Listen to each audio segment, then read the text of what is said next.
Ini rekan-rekan ya, jadi kita tahunya mereka perdagangan orang ini bukan kegiatan yang sekali dua kali. Karena begitu kita razia, mereka ternyata sudah mempersiapkan alat kontrasepsi ya sebanyak ini. Jadi memang ini dipersiapkan. Kalau ada pelanggan datang sudah pakai. Jadi ini. Nah kalau misalnya memang kegiatannya perorangan dan tidak terorganisir, tentu ya mungkin sudah bawa sendiri atau mungkin belinya tidak sebanyak. Ini kita salah satu bukti bahwa memang mereka ini sini perdagangan yang cukup profesional untuk beraksi. Pada hari ini saya merilis dua kasus tentang perdagangan orang yang melibatkan anak di bawah umur. Jadi korbannya anak di bawah umur. Ini ada dua kejadian. Yang pertama tanggal 5 November ya. Tanggal 5 November, satu lagi tanggal 6 November. Nah, dua-duanya ini kita kenakan Undang-Undang Pemberantasan Tindak Pidana Perdagangan Orang. Undang Nomor 21 tahun 2007 pasal 2. Jadi setiap orang yang mulai dari merekrut, dia memfasilitasi sampai dengan mengeksploitasi, ini kita kenakan kepada para pelaku.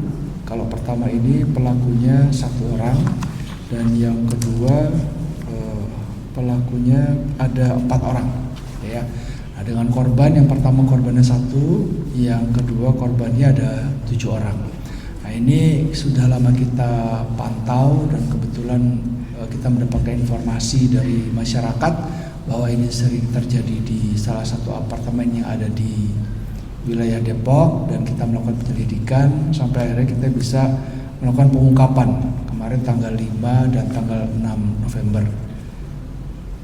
Untuk ancaman hukuman yang dikenakan pada para pelaku ya, minimal 3 tahun, maksimal 15 tahun. Nah, ini yang kepada para pelaku mulai dari yang merekrut awal dan memposting di media sosial sampai dengan yang mengeksploitasi.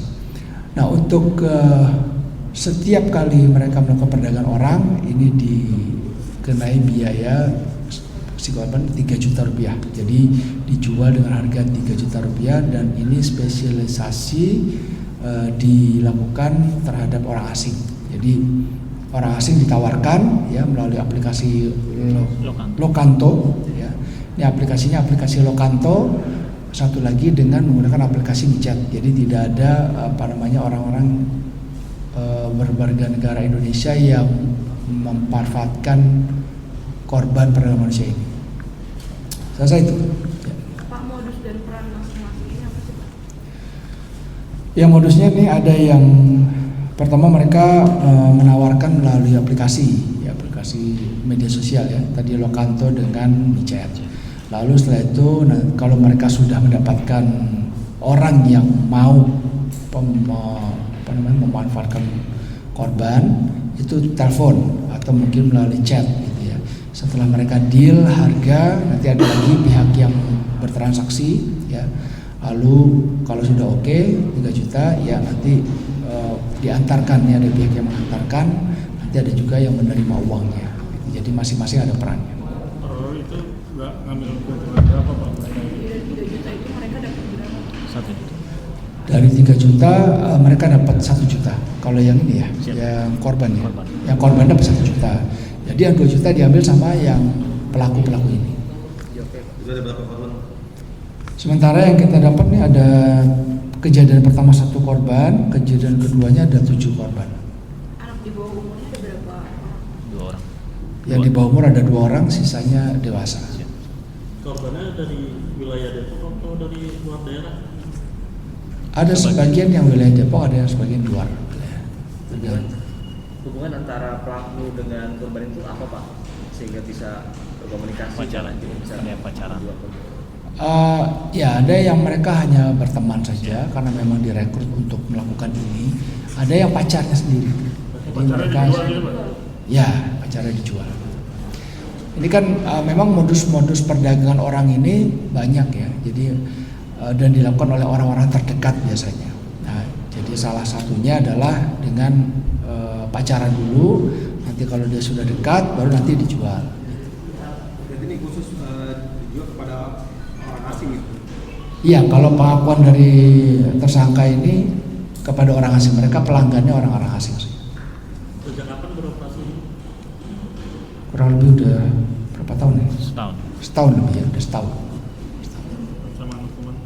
Ya ancaman hukuman tadi kalau pasal 2 Undang-Undang Nomor 21 tahun 2007 itu minimal 3 tahun, maksimal 15 tahun. Dan dendanya minimal itu 300 juta kalau nggak salah. Ini di apartemen semua ya? Iya, di apartemen. Nah, karena ini di apartemen semua ini ada nggak upaya dari Polres ini untuk kerjasama dengan pengelola atau dari pihak apartemen sendiri untuk melakukan langkah preventif? Ya, jadi langkah preventif kita nanti kita akan bekerja sama dengan pihak pemerintah kota untuk melakukan razia secara bersama-sama. Jadi razianya ini tentu dengan mengedepankan Satpol PP ya. Nanti kita cek apakah di situ ada yang warga Depok atau bukan, terus dia menetap di situ atau bukan, terus kegiatan di situ nanti kita akan sama-sama melakukan pengecekan. Pak, kan tadi ini dua kasus yang berbeda ya. Satu Micet, yang satu lagi Lokanto itu. Nah, tapi mereka ini ada sindikat yang sama atau Berbeda. Beda. Jadi kalau yang Micat sendiri, yang Lokanto juga sendiri. tapi di apartemen yang sama. Apartemennya Belakangnya apa sih Pak? Latar belakang pelaku. ada yang mahasiswa kan? Nggak ada. Ini rata-rata tidak bekerja ya. Jadi bukan mahasiswa juga, bukan pelajar, tapi juga tidak bekerja. Kalau korban yang di bawah umur masih sekolah atau putus sekolah? Putus. Putus sekolah ya. Sekolah. Berapa umurnya paling? 17 dan 16 tahun. 16 tahun. Untuk tempatnya sendiri Pak, mereka nyewa atau menetap di sini? Ya, Pak. Mereka sewa itu, tempat sewa. Jadi kalau sudah deal, mereka langsung ke tempatnya sewa. Sewa. Ya, oke.